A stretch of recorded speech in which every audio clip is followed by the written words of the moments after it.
டேய் தங்கராஜ், டேய் அங்க என்னடா பண்ணிட்டு இருக்க? அப்பா ஒண்ணு இல்ல, இங்கதான் சும்மா சும்மா. என் பையன் தங்கராஜ்.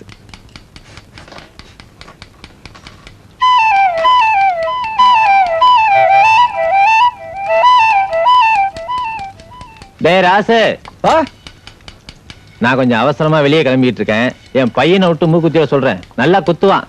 டேய், 2வது கல்லால தங்க ஊசி வச்சிருக்கேன், குங்குமம் எடுத்துக்க. அம்மாட்ட சொல்லி மஞ்சள் தண்ணி வாங்கிக்க. என்ன சரி போ. அப்புறம் யார் யாருக்கு என்னென்ன எங்க குத்தணும் வேகமா சொல்லுங்க. என் முறை பொண்ணு, அவளுக்கு மூக்குத்தணும். மூக்குத்துறதுக்கு முறையா மூக்கோட மட்டும் வந்துட்டா போதுமா? வேற என்னென்ன கொண்டு வந்திருக்கீங்க? பழம் இல்ல. வெத்தலை இல்லங்க. பாக்கு இல்ல. என்ன இல்ல? இதெல்லாம் வாங்கிட்டு வரது இல்லையா? முனையில இருக்கிற செட்டியார் கடைக்கு போய் உரணா கொடுத்து இதெல்லாம் வாங்கிட்டு வாங்க போ. மூக்குத்துறதுக்கு அதெல்லாம் வேண்டாங்க. ஓய், மூக்குத்து போறது நானு, நீ பேசாம ராவு. நீங்க இன்னும் போல? சீக்கிரம் சீக்கிரம், மெதுவா நிதானமா போய் வந்தா போதும். நான் வந்துடுறேன்.